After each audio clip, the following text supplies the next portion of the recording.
Star Wars The Rise of Skywalker is said to have many different twists and turns, as well as revelations in this film that'll change our entire perception on both The Last Jedi and The Force Awakens. This is Mike Zero. If you guys are new to the channel, do make sure to subscribe to see future Star Wars content. Now, what's really great about Episode 9 is that we do know that this movie has a lot going for itself. It's going to be a film that will introduce all of these different revelations and will have saga-wide implications. That's going to change how we view the past 8 Star Wars movies, which honestly, guys, may be a good or a bad thing for the Star Wars franchise and to the community. It's all a matter of how it's going to be written and executed on the big screen.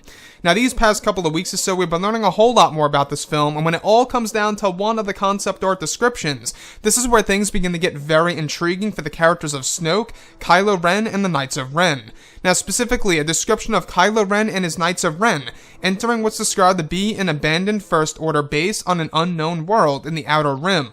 It's described that the base once belonged to Supreme Leader Snoke, and that a large vault of Snoke's belongings resides in there. The next describes one of the Knights blowing the door open with an explosive where Kylo and the Knights enter the large vault. One of the relics that Kylo discovers is an ancient relic that once belonged to Darth Plagueis, that is said to be a Sith holocron, where it's described to be within the holocron that it reveals that the power of Snoke gaining the ability to bridge minds of others originated from the Darth Plagueis holocron.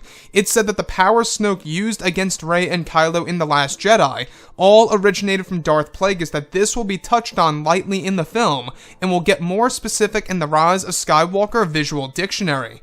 So, first things first, guys, I gotta say that this sounds very intriguing and amazing, because this is probably one of the greater ways in order to tie the character of Snoke to the prequel trilogy era, and even well before the prequels, right? And for the longest time, a lot of people have been wondering, exactly who is Supreme Leader Snoke? We do know that Snoke, at least for Episode 9, is going through different identities from what we have been learning for some of the flashback sequences that are planned, where he's often described as Senator Avandor Snoke and Governor Snoke, and different costume designs that were used in a sense like that. So, I want to go over a couple of things about this. Now, the whole entire idea of Snoke bridging the minds of Kylo Ren and Rey, that was a very unique power, something that we have never seen before in the Star Wars franchise that Rian Johnson introduced, that honestly, in my opinion, could have been done in a better way. Now, when we look at the character of Snoke, we can already see that J.J. Abrams is trying to evolve what, Rian Johnson implemented in Episode 8. And in Episode 8, he introduced that ability by Snoke to bridge the minds of other Force users, specifically both Rey and Kylo Ren.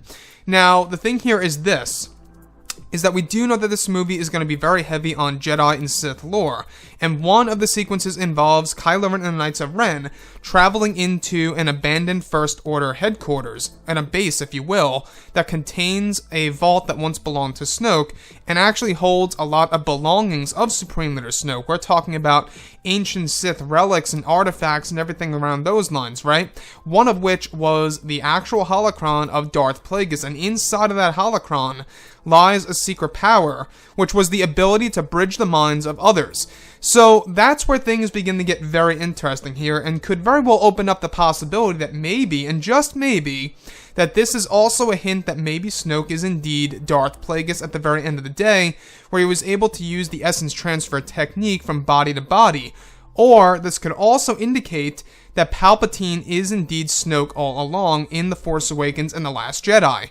Now, after all, we do know that in Episode 9, from what we have been hearing, the spirit of Sidious is going to be used in this movie, where that spirit of Sidious is going to be associated with the Dark Acolyte jumping inside of his body. So, if he could do that, there's no, reason to say that he can't do that to Supreme Leader Snoke, or another character, and so on and so forth. So, why else would Snoke even own Darth Plagueis and his actual Sith holocron? Exactly why would he even own this, and why would he be learning abilities from, Darth Plagueis and his Sith holocron that was stored within this vault over on this unknown world that resides in the Outer Rim?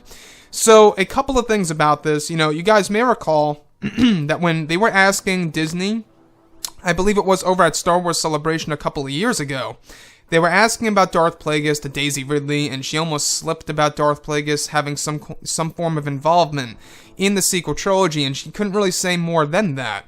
and it could very well have been tied to, what Colin Trevorrow had planned, or what J.J. Abrams was planning for the future at the time, for all we know.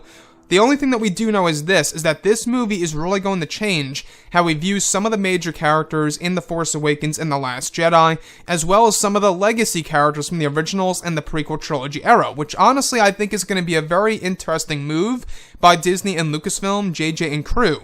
So what do you guys make about all of this and this big Snoke twist in Episode 9 that really does reflect on both The Force Awakens and The Last Jedi? And if you guys did enjoy the content for today, do make sure to drop a thumbs up on this video to support the channel. I thank you all so very much for the kind support, and I'll catch you guys next time.